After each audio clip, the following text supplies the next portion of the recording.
want to run this session as a Q&A style session, so we encourage you to ask your questions at any time. Just let us know. We don't have a Twitter feed, but you can do a retro method of sticking it up. That'll work fine. So we've got our panel of experts on our investment committee. So as you know, we have internal investment expertise at Berry, but we also have our external investment experts sitting on my right. I will briefly introduce them now, and then I'll get the ball rolling with an opening question for each of them. And that might help you think of questions you'd like to ask them as well. Okay, so first on my right is Mark Hancock. Mark established Precept Investment Actuaries in 2007. His particular speciality is assessing listed insurance companies and banks for major institutional investors around Australia. Mark has over 30 years experience in financial services and 20 years experience in funds management. He has a background in debt capital markets, stockbroking and funds management, and significant experience as an institutional equity portfolio manager. On the far right is Clark. Clark brings a wealth of experience to the Berry Investment Committee.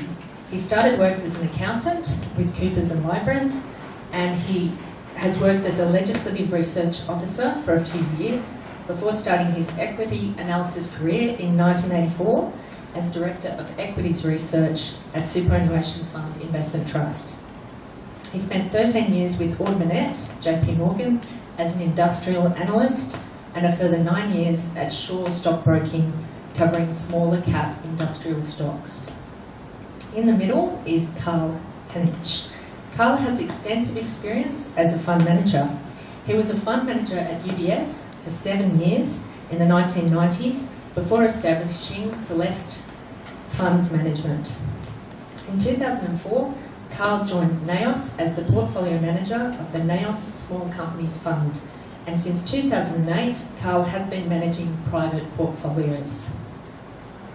So, the opening question for Mark Hancock is, what is your outlook on the banks in particular? Thanks, Nicole. So, good to be here this afternoon, and I'm sure you're interested in, Nicole's asked me what's the outlook for the banks in particular going forward. So there's been a lot happening with the banks, and I want to just sort of give you a quick update on where we're at with the banks and what's been happening over the year.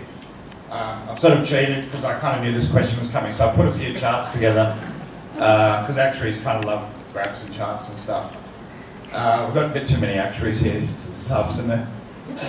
So here's my chart to start off with, and what it depicts is the top dark blue line is the kind of relative performance of the banks over the last 2.5 years, and the light blue line is the overall market. So you can see they both start off at the same point. We pretended they were all the same at the start, and then the banks really did really well, and they really outperformed, and they were way ahead. And this was back in April, and then we had quite a sharp change in sentiment. And the banks have really almost lost all that outperformance, they've almost given it all up. Sort of 2 years of work has all evaporated in the last 6 months. And you've no doubt realised your bank shares, many of you would own bank shares, and the shares are a lot lower. What happened? What's happened in that time to cause all of that? Well, basically, there's been sort of three things. Firstly, the overall market's been quite weak, and there's been a change in sentiment from very optimistic conditions. Secondly, on the 2nd of May, Westpac announced that they were going to underwrite their dividend reinvestment plan in order to meet the regulatory requirements. And really what's happened is that APRA has upped the ante on what they expect the banks to hold in terms of capital. And there was the financial system inquiry led by Murray last year, and he kept saying to the government and to APRA, we don't think the banks are holding enough capital. If there's another GFC, we're a bit worried there's not enough capital. So the APRA's been effectively increasing their capital requirement. We'll go to the next chart.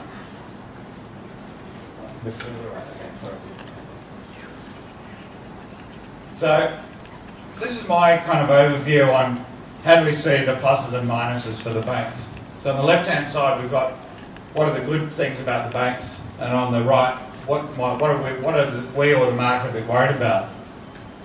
So on the positive side, we've got a real oligopoly in Australia, more so than probably ever in almost my lifetime. So if you remember, in the 1970s, there were a lot of different banks, and then in 1983, Paul Keating deregulated the banking sector, and a whole lot of foreign banks arrived in Australia. But these days, and then there was Aussie John Simons, started Aussie John Home Loans, and there was Rams, and there was a whole lot of non-bank players in the 90s. And there was a lot of bank competition.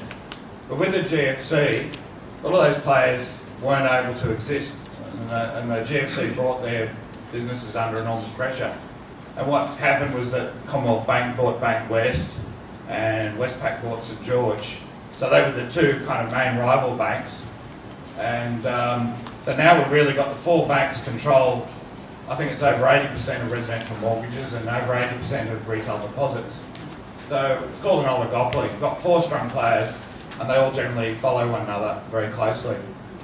The second point related to that is the repricing of mortgages has just started. So Westpac put up their mortgage rate really significantly last Wednesday by 20 basis points. 20 basis points that means 0.2 of 1%. That doesn't sound like a lot, but if you consider the bank's margin is about, on average, 2%, if they put up their interest rate by 0.2 of 1%, that's a 10% increase in their revenue for more than half their business. It's quite phenomenal. So it probably means almost a 5% increase in their revenue and more than that in terms of profit. So it's really significant. And what happened really interestingly yesterday was that when Westpac shares relisted for the first time after 3 days after announcing their rights issue, their share price actually went up, which is really unusual in the face of a rights issue. The third point is that bank balance sheets are much stronger today as a result of all the capital that's been raised. Their credit quality is very sound. They've got very strong provisions. They've really had much tighter lending standards than ever before since the onset of the GFC. It's much more difficult, even recently, to get a home loan. APRA has forced them to tighten that up again. And although we'd say we haven't had a real crash in Australia for a long time, credit growth hasn't been very, very fast. So the banks haven't been lending 20% more every year. It's been pretty subdued. So it doesn't feel like we've had what's called a credit bubble. And lastly, down that page, we say, well, it looks like dividends could be maintained. We're not sure they're going to go up very, very fast.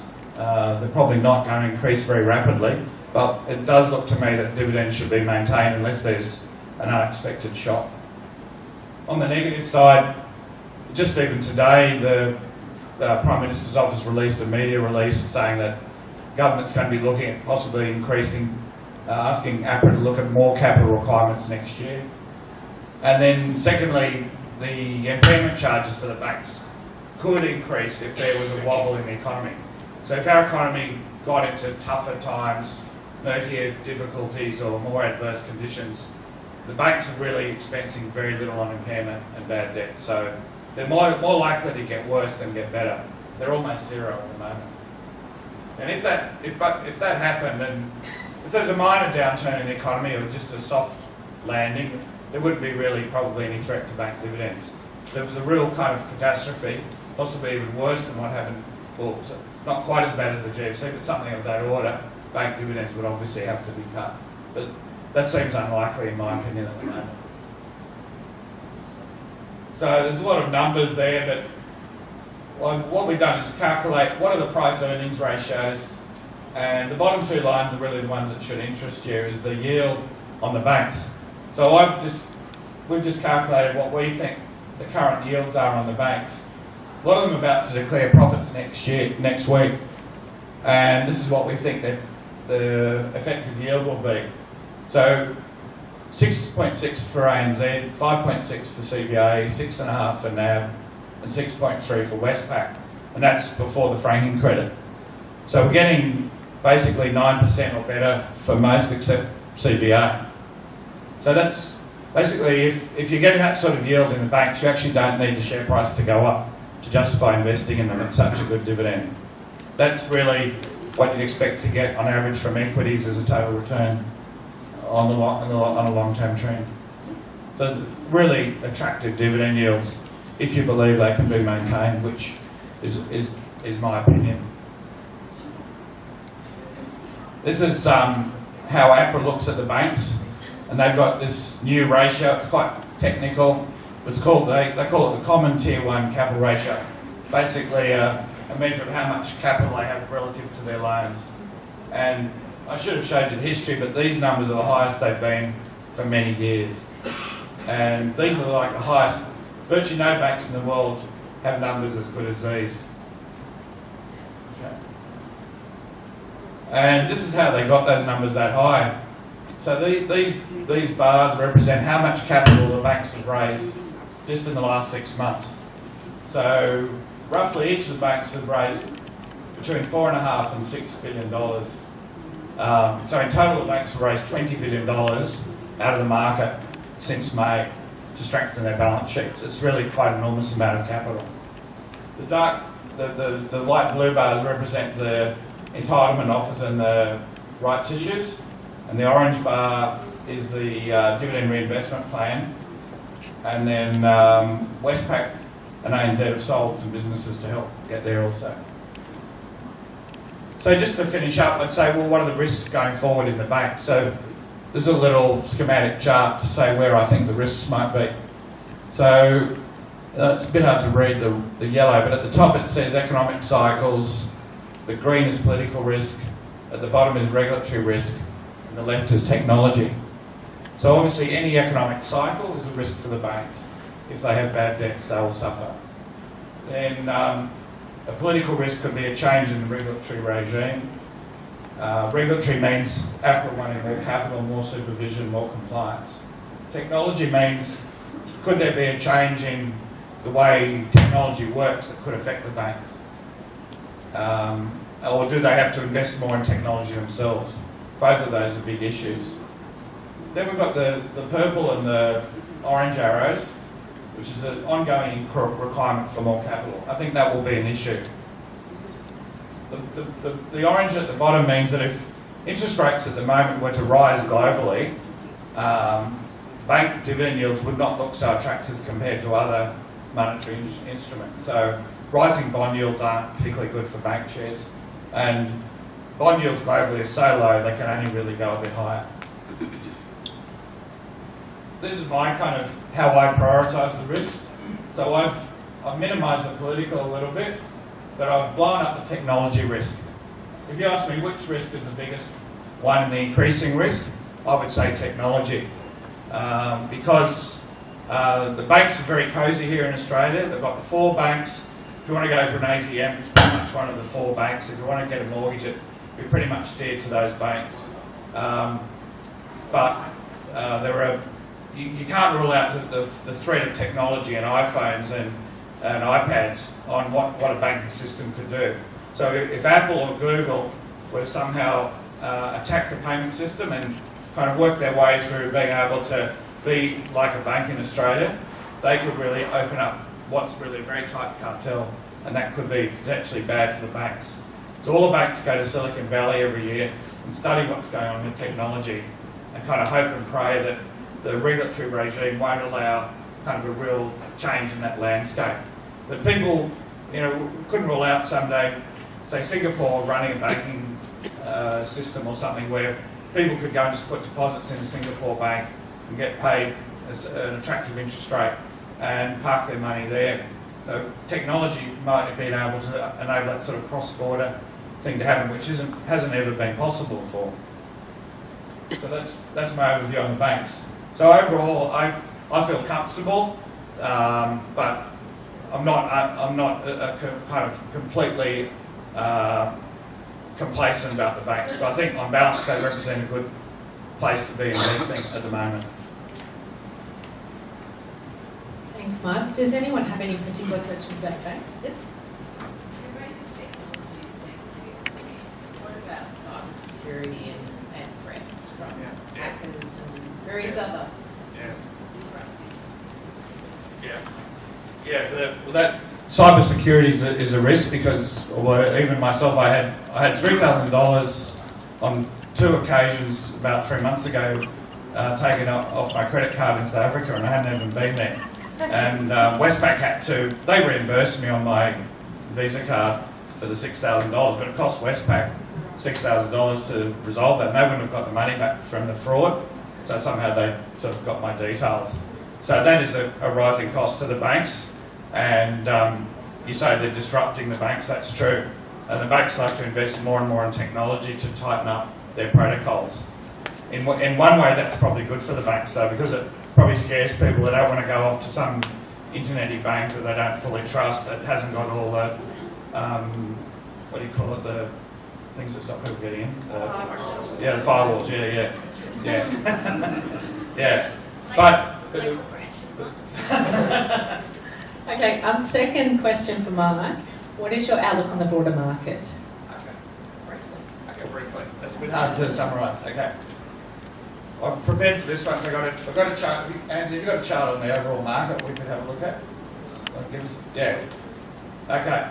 So what I've done here, we've got a chart of the overall market going back for the last 20 years to January 95. By the way, yesterday was the anniversary of the 1987 stock market crash, if you remember. So it was 28 years ago yesterday. Yeah. It was a Monday also, I remember it.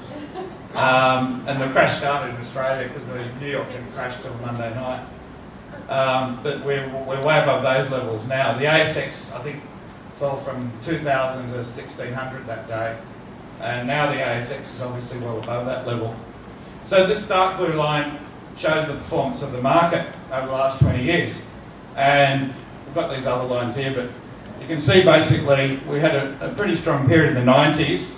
And then there was that dot-com crash, and there was a US recession, and we had a big boom. And the US market went like this too. And that was in 07, the market peaked, and then we had the GFC. So the market gave up sort of 3 or 4 years of growth and went back here, and then we've sort of been stumbling along but on a pretty rising trend. This was March 2009 that the market bottomed. So if you invested in the market anytime around here, it didn't really matter when you invested. It's generally been a pretty easy ride to make money from shares, and people got pretty complacent about being in shares. Well, we've had a little bit of a stumble here, which is probably the worst stumble we've had since the GFC. And the market's just fallen. It fell from almost 6,000 to just over 4,800. So we lost 1,200 points on the index in only 5 months. It's over, I think it's about 17%. Really drastic fall. And the question is, where do we go from here? So what we've done is, we've done a kind of what's called a statistical regression. All it is really kind of like, what's the trend line through the data? Kind of on a mathematical actuarial type of long-term trend. And that line's the black line. So the black line is our kind of statistical estimate of where the trend line would be if we draw a line through that data. It looks like it's kind of sort of sloping upwards, and that's because of compound interest and the time value of money makes returns look like that. And then we've got the red line and the green line, which is like it's called a standard deviation, but it's where you would expect data to fall within that range. So it's the most likely place to be. So we'd say we wouldn't be exactly on the trend line, but we should be somewhere between the green and the red. So at the moment, we've actually fallen outside the red. So to me, that's a bit of a buy signal. It's a pretty significant indicator. You can see there haven't been many times in the past that it's gone below the red line. And Carl's talking later, and he might give you a few reasons why the black line may not be sustained, and things could deteriorate. But if you kind of believe that long-term trends perpetuated, that's what we'd be looking at. Got another chart there. We've got the mining. Go to the mining one. Yeah, so what we've done is we've picked out, the index is a whole lot of stocks, and the resources are obviously a big part of our index. BHP and Rio, Woodside, many of you would own some of these stocks. And if you look, this is the particular chart just for resources alone. So all the resource companies, what's their average price done? And you can see it peaked like the rest of the market did in 07. Then we had a crash, and then it recovered. And what happened? There was a mining boom. So resources actually recovered better than the rest of the market into 2011. Then there's been a commodity crash, and commodity prices have fallen. So the index has fallen since 2011 from over 6,000 to under 3,000 recently. So it's more than halved. If we look, we won't show industrials now, but in the same period, the industrials have actually increased by 50% over the last 5 years. So obviously resource prices are reflecting the fact commodity prices are really weak. Iron ore has gone from nearly $200 a tonne to around 50 or below. The oil price has gone from over $100 a barrel to under about $47 at the moment. Coal's weak, copper's weak. So all these commodities are weak, and the data coming out of China is not convincing. China appears to be slowing, and they were the main buyer of commodities. So everyone's very gloomy. Now if you just go to the currency chart.